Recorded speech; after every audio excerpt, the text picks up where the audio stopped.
레위인은 여호와의 궤와 그 궤와 함께 있는 금 보물 담긴 상자를 내려다가 큰 돌 위에 두매. 그날에 벳세메스 사람들이 여호와께 번제와 다른 제를 드리니라. 아멘.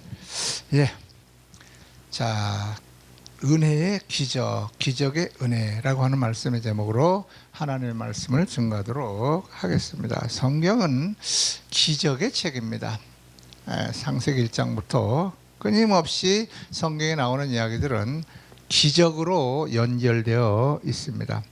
천지를 아무것도 없는 무에서 유를 창조하신 사건으로부터 시작해서 예수 그리스도께서 이 땅에 오시고 부활하시고 승천한 것까지, 또 성경은 인간의 이성과 경험으로 설명할 수 없는 하나님의 기적의 역사로 가득 기록이 되어 있다, 그런 뜻입니다.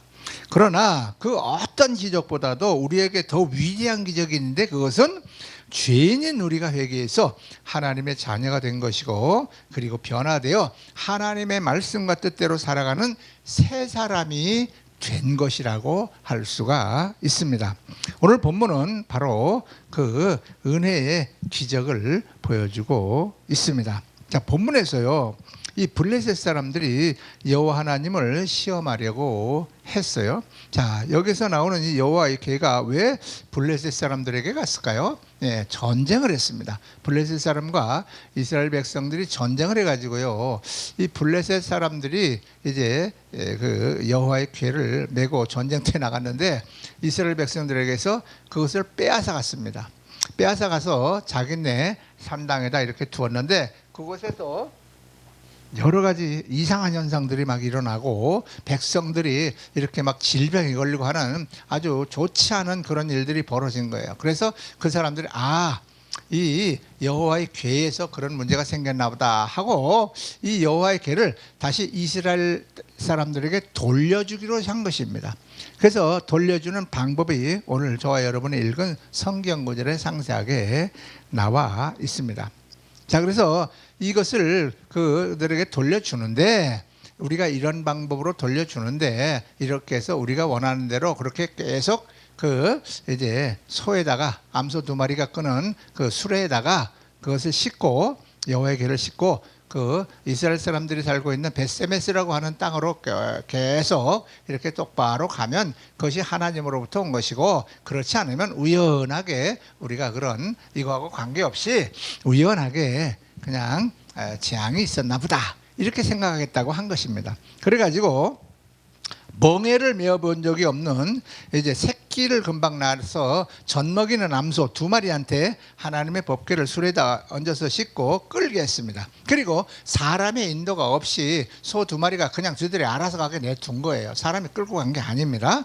자, 만일 소들이 곧장 벳세메스로 가면 이 재앙이 하나님께로부터 온 것임을 인정하겠다, 그런 이야기가 되겠습니다.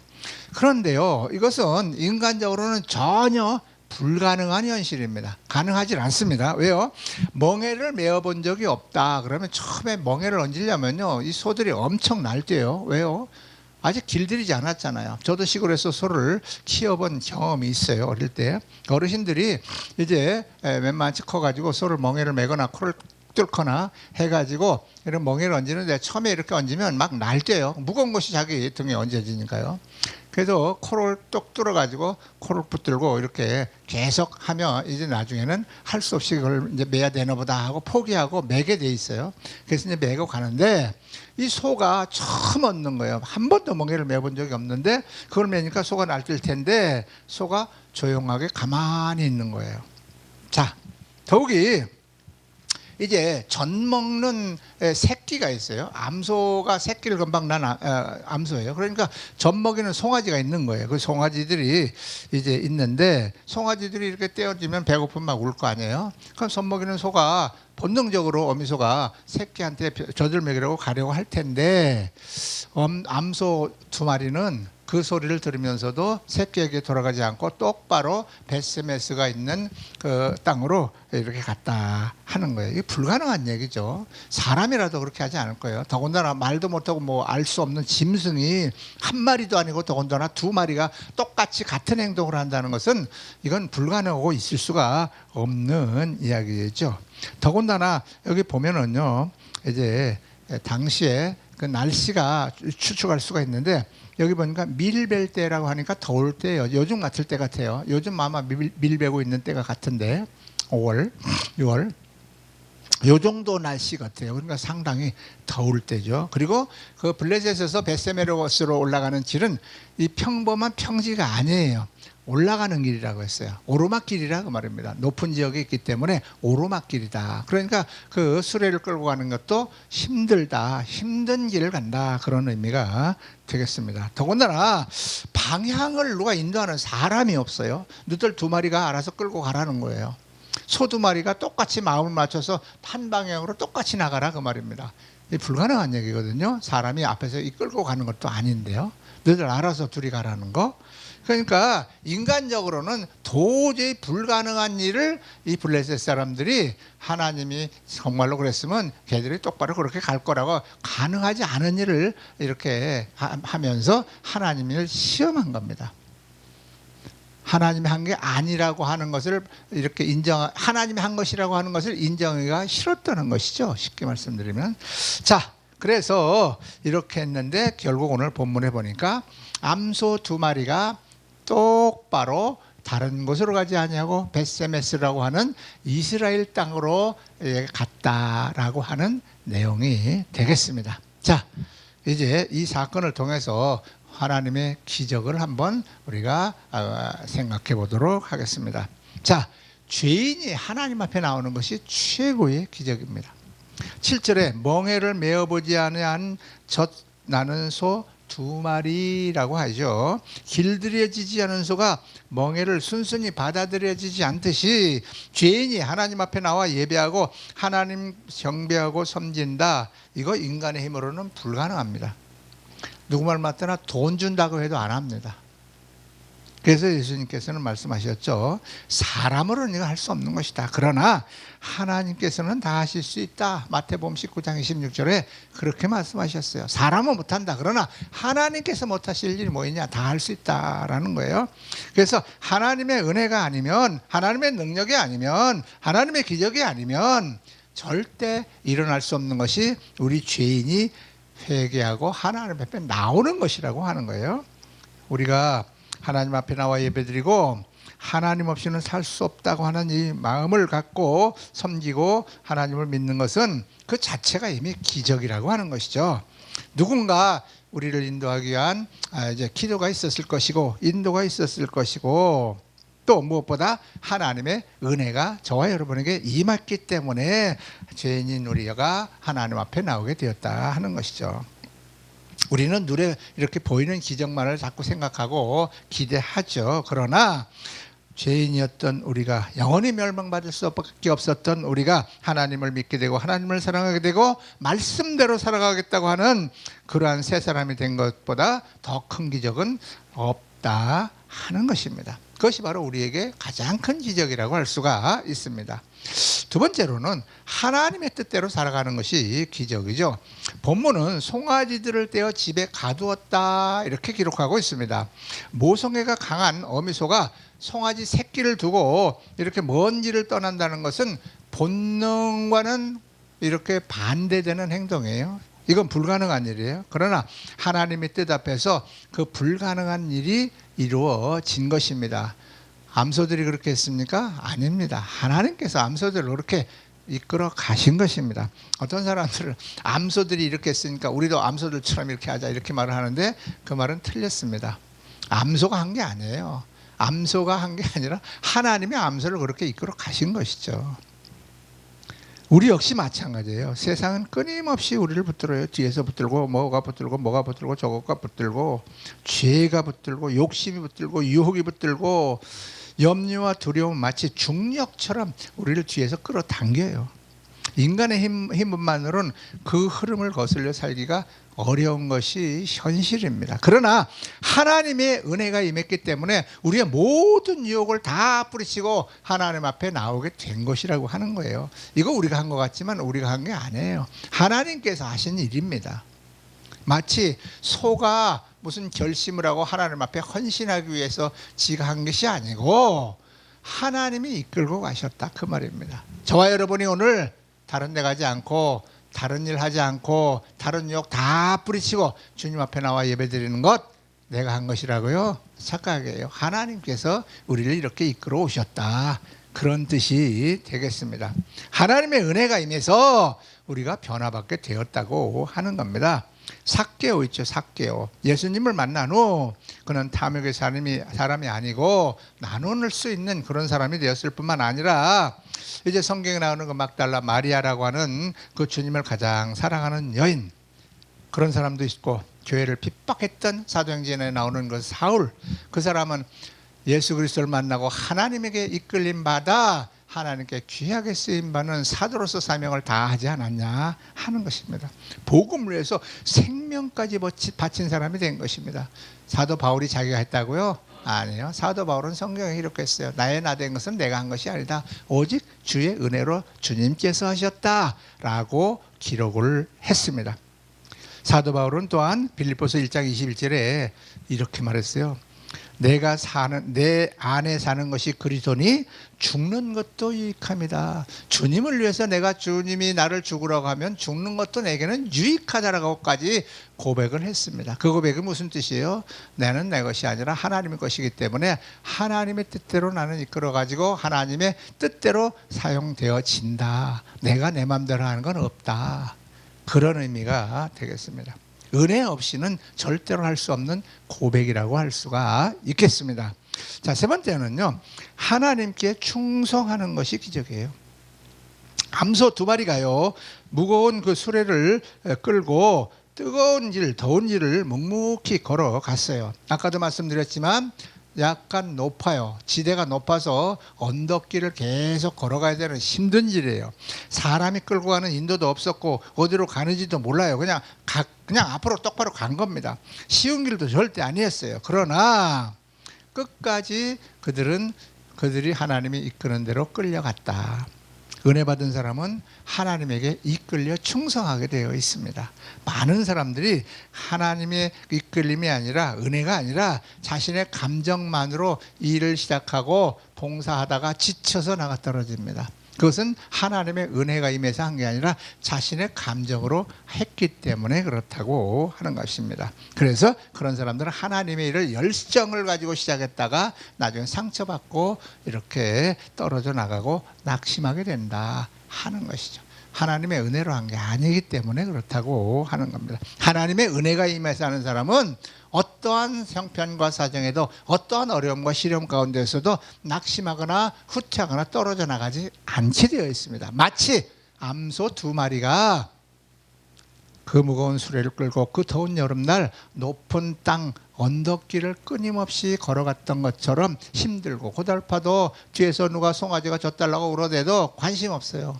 왜요? 하나님이 이끌고 가기 때문에 그렇습니다. 우리도 똑같아요. 하나님이 이끌고 가는 사람은 힘든 줄을 몰라요. 힘들어도 가요.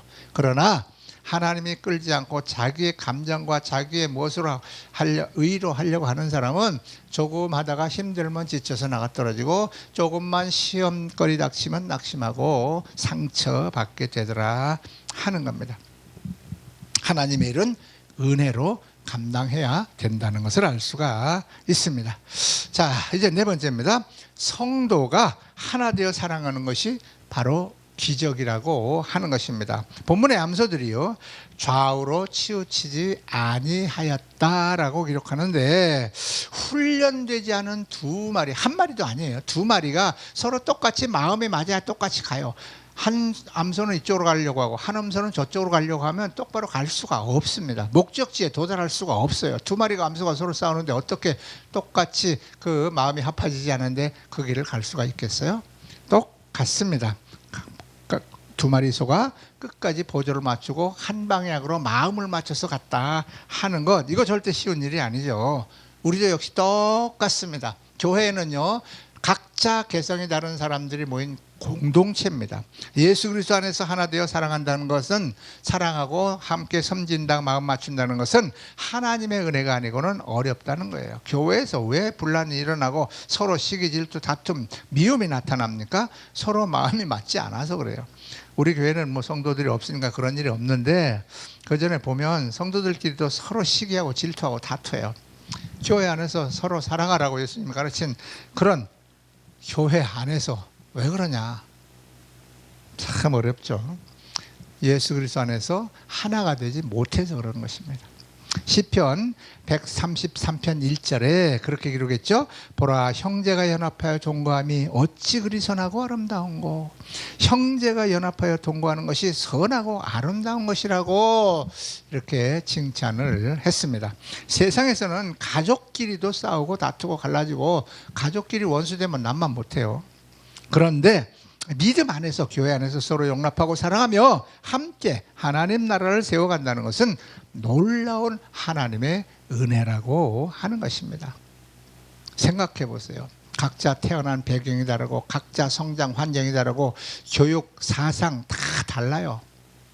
가정 환경이 다르고 사회 환경이 다르고 각자 위치가 다 다릅니다. 그런 사람들이 교회 안에서 공동으로 같은 마음으로 같은 한 뜻을 향하여 뭉친다는 게 그렇게 쉽겠습니까?